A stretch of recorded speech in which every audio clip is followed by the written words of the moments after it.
and welcome to Pro Trader Strategies market commentary for Monday, November the 16th. Hopefully everybody made it through Friday the 13th okay and into the weekend. My name's Eric Wilkinson, and yes, you very well may recognize me from mainstream media where I've talked about the economic data, the geopolitical environment, and how that all comes in to impact the markets with my market analysis. I'm going to do the same thing for you folks out there, but I'm going to go a little bit further in these market commentaries and talk about option strategies that I'm implementing into my portfolio on a given daily basis based on the assumptions we come up with in our market analysis. What I'm doing for you guys, though, is also streamlining that process to find the right option strategy for your given assumption. We aren't just picking option strategies out of a hat here at Pro Trader Strategies. What we're doing is following a guideline in order to find the right strategy for that given assumption. And that means looking at the internals in and around this XYZ stock or future ETF and building a strategy that is most appropriate to increase your probabilities of success. All right, so let's get on with the economic data. It is a Monday, and it is kind of quiet on the economic data front. We got Empire Manufacturing coming in at 6.3, much lower than the expected 13.8. And we've actually been seeing some of these data points come in a little bit better. We also, later on this week, have some CPI numbers and a couple other good ones.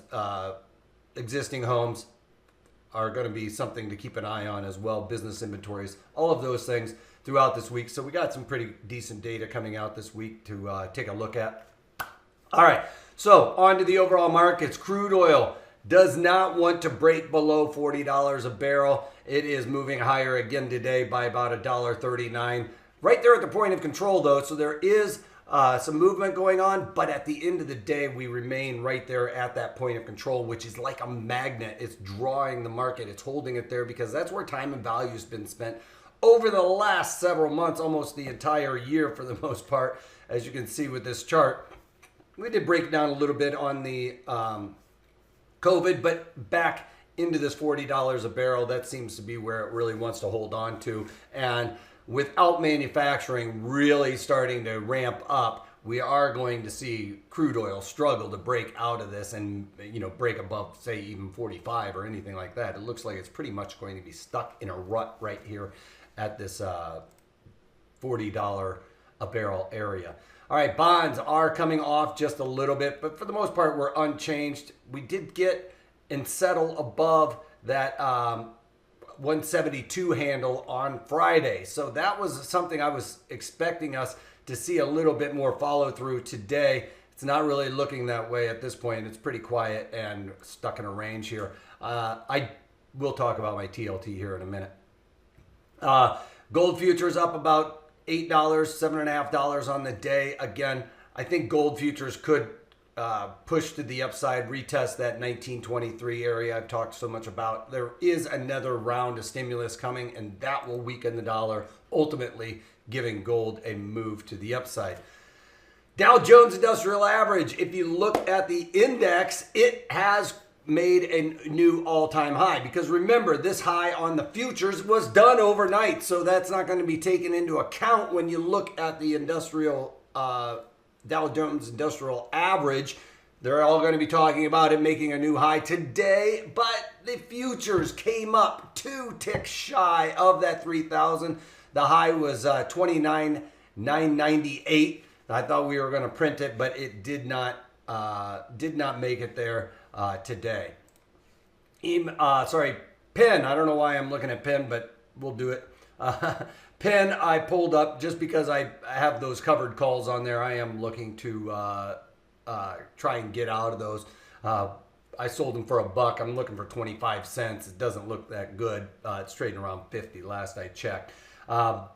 Let's talk about the E-mini S&Ps and just look at the breakdown of the E-mini S&Ps. As you can see, just a quiet overnight trend, sideways today. Not a whole lot making this market move. It's really, markets are trading on news, and what we heard from Moderna is that their vaccine has a 94% efficacy rate, which means it's effective 94% So that has given a bit of a boost. The other nice thing about the Moderna, I guess it can stay, it's not as temperamental as what we were seeing with the Pfizer vaccine. This one could stay in a refrigerator for several weeks and still be effective, whereas the Pfizer one, I think, has to have a really low temperature to stay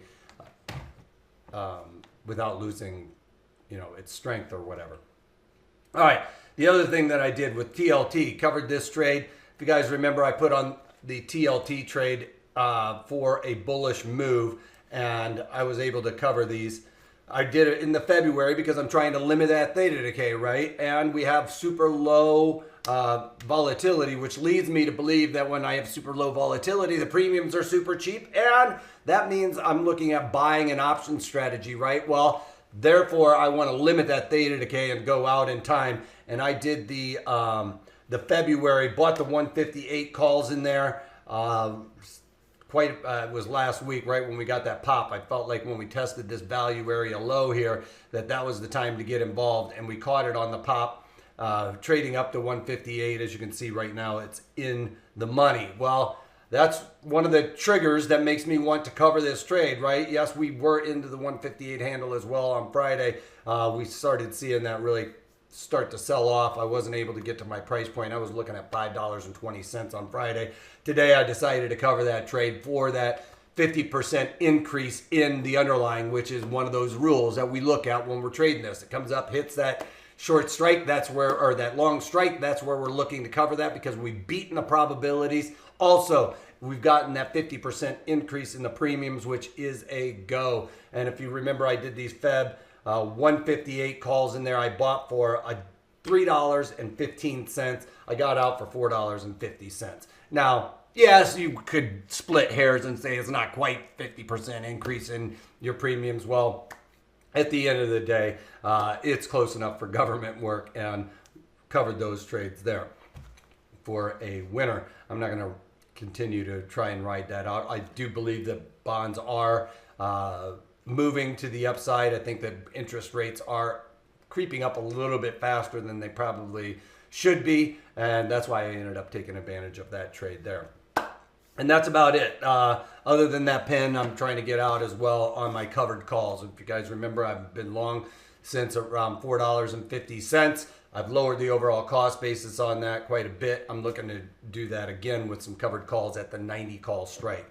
So I don't think it's going to get up there, but I'd be happy to sell it if it did. All right. So please take a moment to go over our disclaimer. As we're an educational company, there are risks in trading that you need to understand. So please take a moment to read over that, and hope everybody had a great weekend. If you can't take that, take it easy.